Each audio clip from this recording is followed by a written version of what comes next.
Hi, my name is Kelly Muzak, and I'm the lead special education teacher at Maple Central Schools. The reason for our staff development training today is that April is Autism Awareness Month.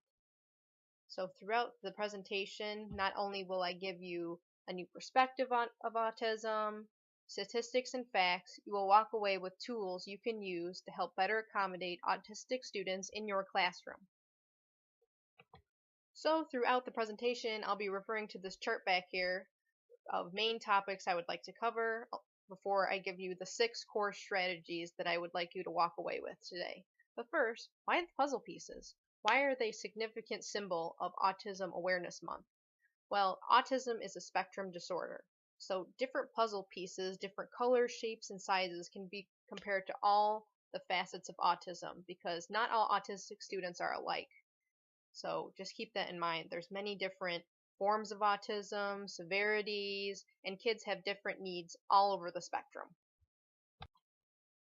Not only do I have a visual aid of puzzle pieces, I also have a PowerPoint accompanying this presentation along with a hard copy of the broken down 6 core steps you will be taking with you in form of a resource packet. So the first slide I want to discuss is the goals. What are you going to get out of this consultation? So the goals of this consultation is to provide teachers new tools and skills that better accommodate students on the spectrum in the inclusive classroom. So you'll be walking away with a resource packet. We'll discuss some background so you're more aware and you can use your knowledge to better assist these students. Not to mention, this consultation is meant to raise awareness of autism spectrum disorder in the school community. If we all have a deeper understanding of what these students are going through and their needs, they can feel more comfortable in school.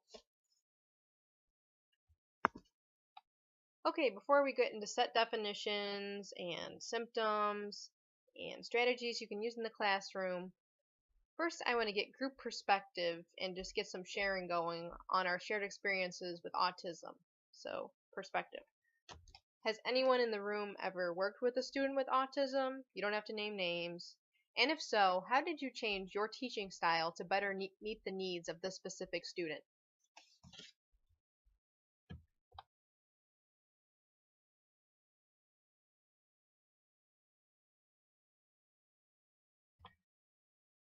Okay, now that we talked about shared experiences and how we changed our teaching style to better meet the needs of autistic students, I've heard visual adaptation, being very patient, and using rewards, which is a good thing. We'll get into those strategies later. It was nice to get different perspectives. Now we are going to come up with a definition of autism before I give you the real definition. So, how would you define autism? Do you have a set definition, or do you have different symptoms that come to mind of a child on the spectrum? So in your groups, there's big pieces of paper and markers. If we can spend 2 minutes and come up with a consensus between groups on a definition, then we can share and see how close it is to the original definition. Once we understand the true definition of autism and what it encompasses, we can better meet the needs of the kids that need help.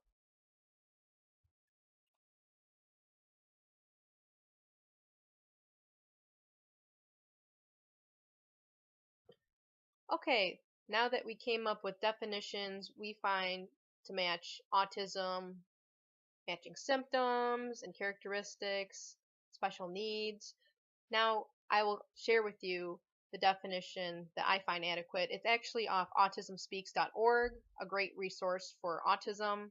It reads, Autism spectrum disorder, a group of complex disorders of brain development. These disorders are characterized in varying degrees by difficulties in social interaction, verbal, nonverbal communication, and repetitive behavior. So, what is autism? It's different characteristics dealing with communication, behavior, and social interaction. So, there's different signs of that, whether it be lack of eye contact, say if a kid frequently covers his ears, and just frequent playing by themselves. All of these can be cues my child might be on the spectrum. Okay, now I'm going to share some facts about autism, because if we have a base knowledge of solid facts, understanding how prevalent this disorder is in the United States, we can go forth being the best teachers we can be. So first off, autism is the fastest growing developmental disability in the United States. 1 in 68 children have autism spectrum disorder, and 1 in 48 boys. So it's way more frequent in boys. Boys are nearly 5 times as more likely to be on the spectrum than girls. So, and also, there's no cure or root cause for autism. It's been pinpointed to genetics, environment, but there's not one flashing red light, oh, this causes autism, so we can prevent it. However, there are many effective strategies and interventions we can employ in our classroom to better meet the needs of these students, help them love learning, and love coming to school. These students want the same thing as all the other students, to have social interaction with friends, to be loved, to be listened to laugh, and just to be accepted by peers and teachers and just enjoy coming to school. So if we can better adapt our teaching to meet the students' needs, then everybody wins.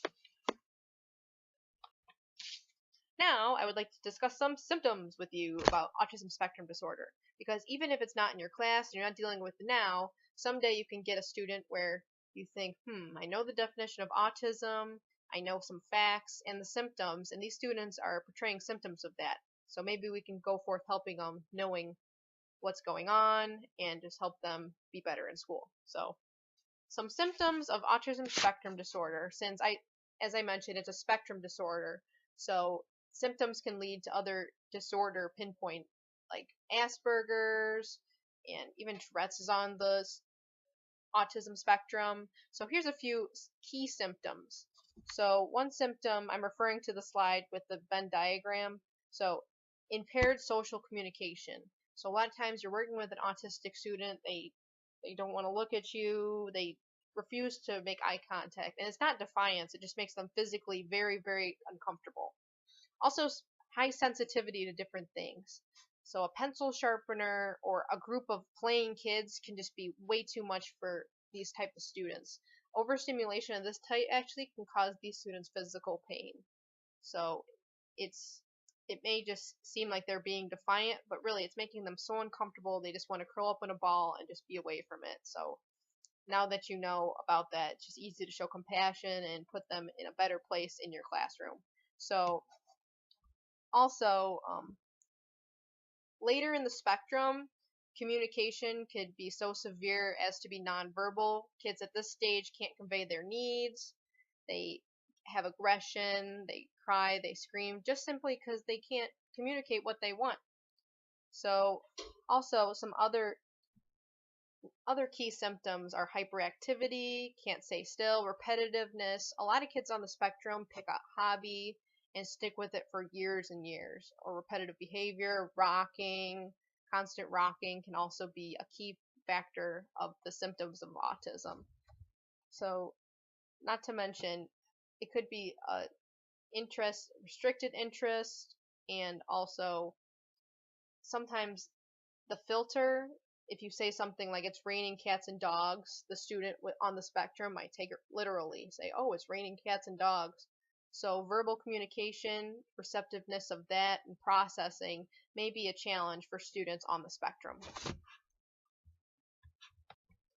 Okay, now we're at the part of the presentation where I'm going to present you with skills you can take with you in order to accommodate kids with autism spectrum disorder. Now, if everybody can follow along with their resource packet, which reads 6 core strategies to help ASD, autism spectrum disorder, students in your classroom.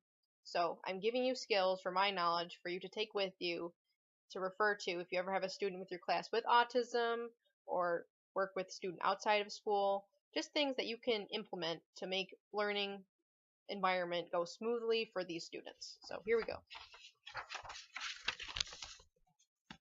Number 1, visual aid is key. So if you use visual aids in your classroom, which I've showed an example with here with these cards, there it says work, no hitting, even with rules, with a schedule, if you have a calendar, if you have visual aid on there, it can just make communication so much smoother for these students. It builds a bridge of what you want them to do, and they feel good knowing, oh, I know what the teacher expects of me, instead of simply just verbal communication. Pictures are awesome tools.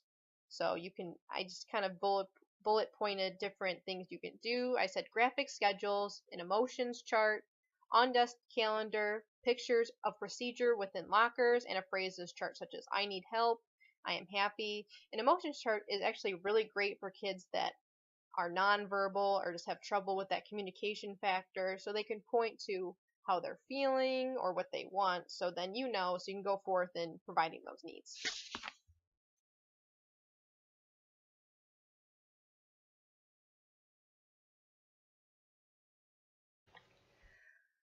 The next point in your resource packet is maintain a consistent routine. So even though teachers are notorious for having great routines, I know all of you have great routines in your class. Just make sure the student knows what's expected of them. That means having a little aid on the desk of a visual schedule. First I do this, then I do this, so they know what's expected of them. So an organized routine across the board for all special education students is great, for that takes away the anxiety they get if they don't know what they're doing next. Plus, not knowing what you're doing next can lead into down the rabbit hole of, oh, I'm going to do something distracting or disruptive. So just for behavior management, if you have a routine and the child knows what's expected of them in that routine, it not only eases anxiety about not knowing what to do next, it also puts you at ease. Okay, he knows what's expected of him. Now we can go on to the next thing. He knows the schedule. So for all special education students, I think for anybody, having a routine that's organized just helps their day. For example, going to bed, if you go to bed at a decent hour, but then you come back from, maybe you're going on spring break and you come back at 3 a.m. and have to do something the next day, that ruins your whole day. So disrupting routine can really have an effect on you. So just keep that in mind with your special needs student. Maintain a consistent routine.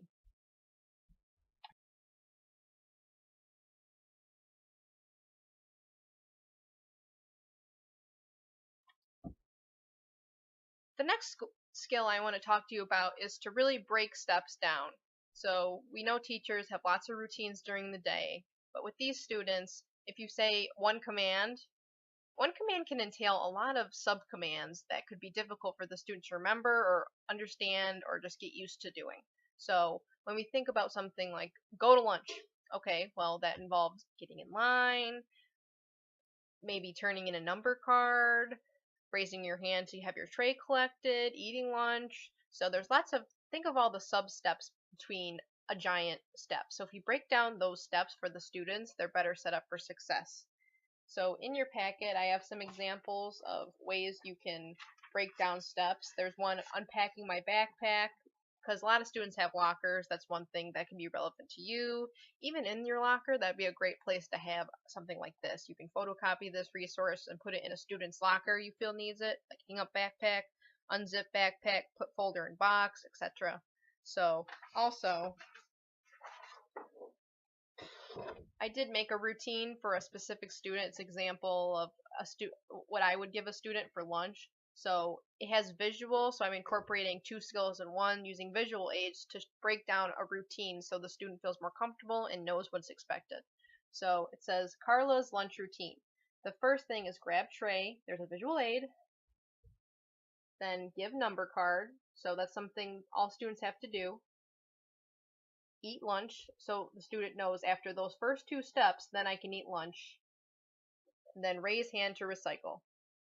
So if you give students a card just to break down a step like that, that would be very helpful. So if you break down steps, not to mention use vocabulary such as if, then, because a lot of students will think, for some things, what's in it for me? If you do this, then you can have computer time. If you get your math done, then you can have computer time. If you do this, then we'll go for a walk. So if you use kind of futuristic vocabulary with if, then, that can put students on a path of understanding along with breaking down the steps to help them comprehend and know what's expected of them. So break it down.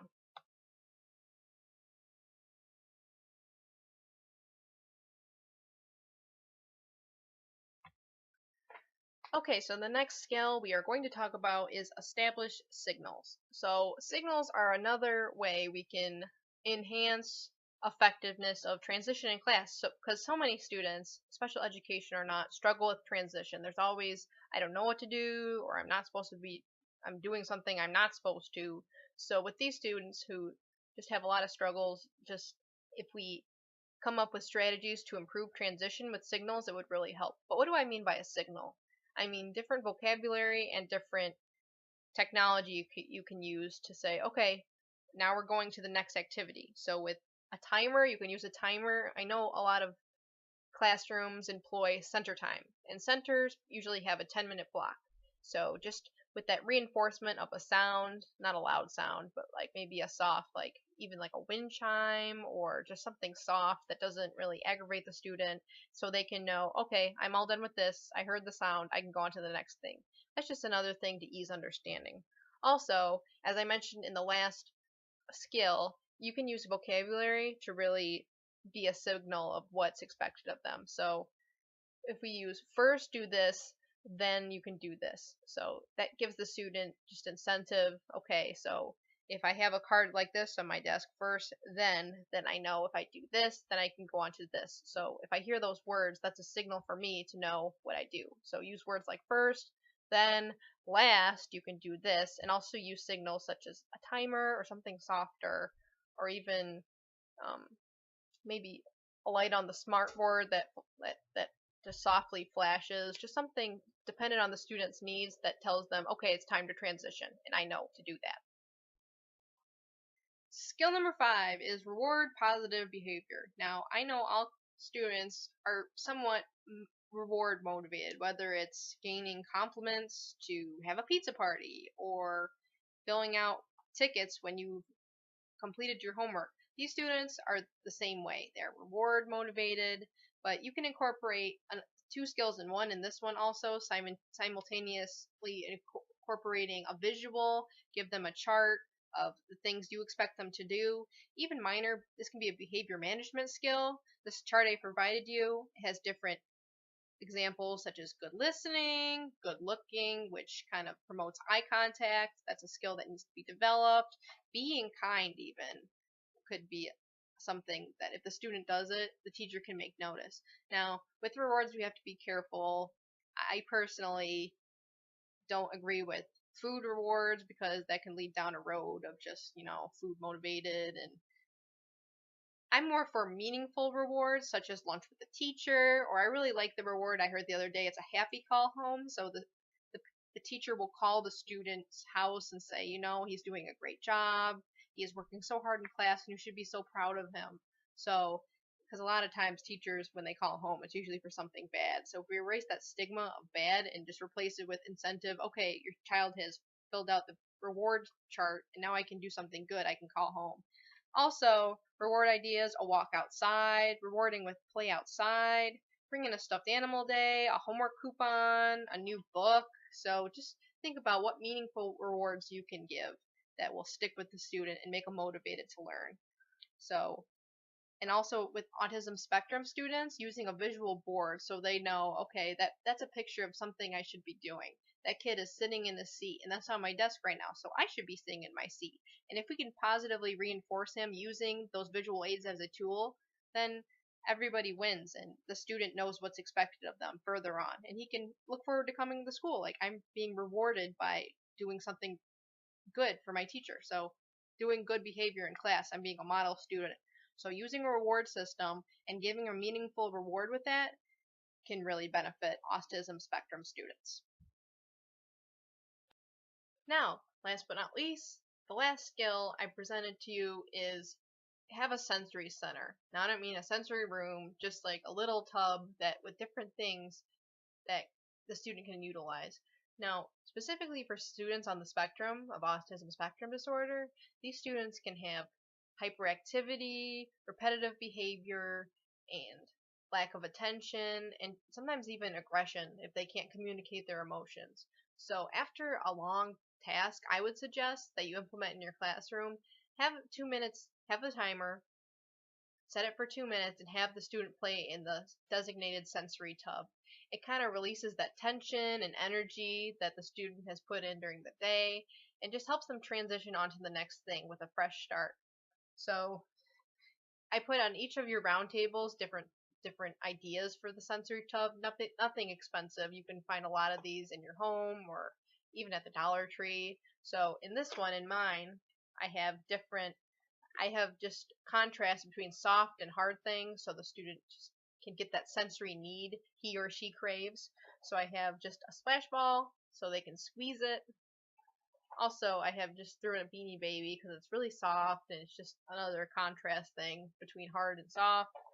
Also, Easter eggs because you can open them up and you can put different things inside them, like pieces of paper or a piece of um, maybe some confetti or a big marble, just so they can have different sensations with that, with their sensory needs.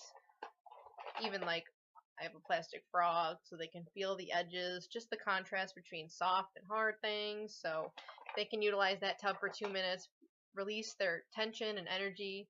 Some other things I suggested were some beads, some foam letters, some moon sand, Play-Doh with hidden beads. If you find Play-Doh and put beads in it, that's just another thing they can exercise their motor skill and release that tension with that. Even if you get a bucket and fill it with different exercises, for example, you can have a situation where you had a giant block of math, and you say, okay, I'm going to draw 3 exercises out of the wiggle bucket. So you draw it, and it says 10 jumping jacks, or jog in place for 10 seconds. That also releases that energy and just maybe releases some endorphins and makes the student feel good again and ready to learn. So if you have a little sensory center, have a little box or basket, then it can just really help the student feel more comfortable and just increase focus in your classroom. So sensory centers.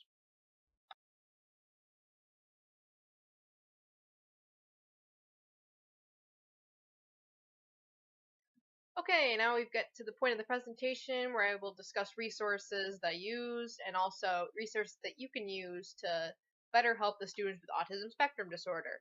The first one, I talk about a book, and this is called Visual Supports for People with Autism. Now, I know sometimes we wish we could read a whole textbook about autism and the diagnosis and the different resources we can do, but as teachers, there's so little time. This is really people friendly. It has different resources you can photocopy, and it's just that the chapters are very sequenced very well, so they're quick to read, but you get all of the base information out of it. So if you have a student with autism transferred into your class, you can say, okay, so how can I visually support the student and let them know what I expect them and what can I put on their desk. It has lots of examples of charts and organizational strategy to help the students with autism. So once again, it's called Visual Supports for People with Autism. And the authors are Marlene Cohen and Donna Sloan. Next is a website I used throughout the presentation within my research. It presented a lot of good information. It's called autismspeaks.org. Now, this is not only fundraise for research, has research articles, it also provides information about strategies, groundbreaking news regarding research, and also it just gives information and creates a network of people with autism and brings them together. There's even articles from kids with autism, and it helped my perspective, understanding how these kids are thinking and feeling, so I can just better help them in my class. So, autismspeaks.org. There's also some other resources I've put on there that I won't touch upon regarding apps. There's one resource I presented about apps that you can go on your computer and look up the list. My favorite app for special education students is actually called Classroom Dojo. So, Classroom Dojo. It's a behavioral management strategy that could actually benefit kids with autism. Why? It rewards good behavior, and it's in the form of almost a video game. The kid picks an avatar that they like, and it can be on your smartphone. So I can pull up my smartphone and say, okay, Terrence walked in the hall, so I'll give him a point. Yet if he disrupts in class, I can deduct that point. At the end of each week, I can print out the results of how he did behaviorally and academically in the class, what his strengths were and what he kind of struggled with, whether it be walking in the hall or calling out. So the parents can see, and then you can be aware of what behavioral challenges they have and what they need to improve on. So it's called Classroom Dojo. So those were my resources.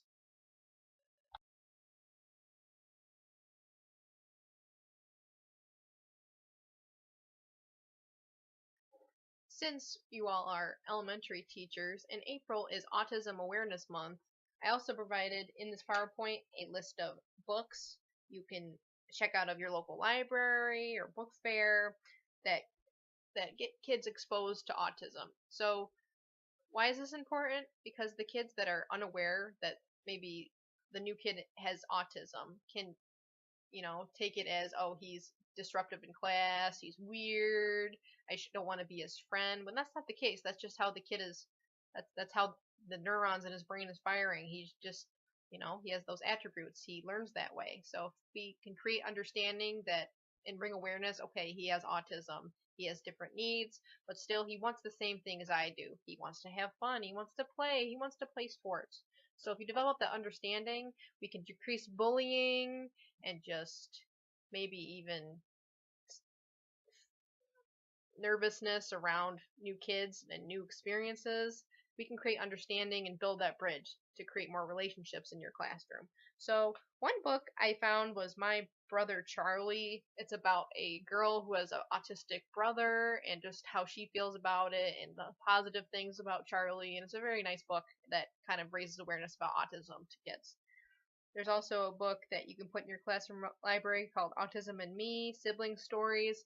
It takes different perspectives of kids who have autistic siblings and just all the messages of the book just respect differences. And then also a great one is the Autism Acceptance book.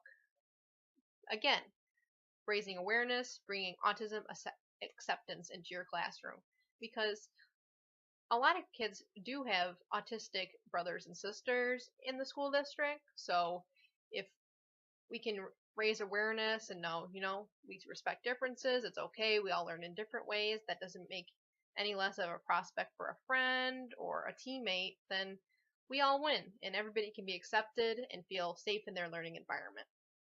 So those are 3 books I'd recommend for you to have in your classroom library.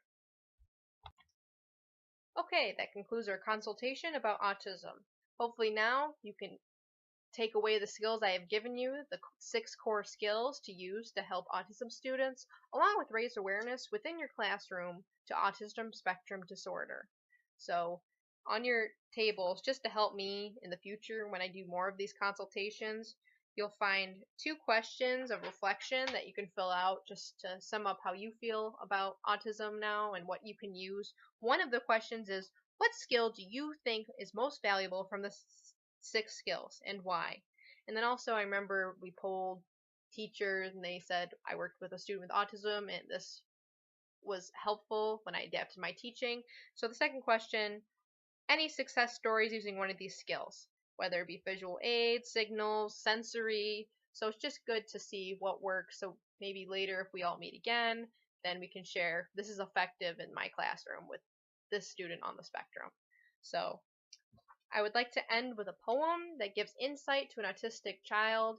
It's in the perspective of an autistic child, so I found it very powerful. So these are my parting words to you. I don't try to cuddle. I won't ask for a hug. I'm sorting my blocks as I rock on the rug. Please don't use phrases when speaking to me. Like it's raining cats and dogs, I take that literally. And keep my routines the same day to day, because when you make changes, I may lose my way. A tantrum, a meltdown, when things aren't the same, it's the unexpected things that are to be blamed. There are other symptoms, some you can see. I do not interact, I prefer my own company. Communicating is tough, conversation hard to maintain. I do not play pretend, but I love to play trains. I do not know how to respond to requests. Family members might be treated as strangers or guests. I see the world in black and white. Everyone has the same facts. Everything is right. I don't know how to lie or cheat. Rules must be followed, and that's pretty neat. I cannot see your point of view. It's my way of thinking that only will do. I will always say what is on my mind, even if sometimes it is not very kind. Love and support me, and I do believe that my world will be filled with endless possibilities.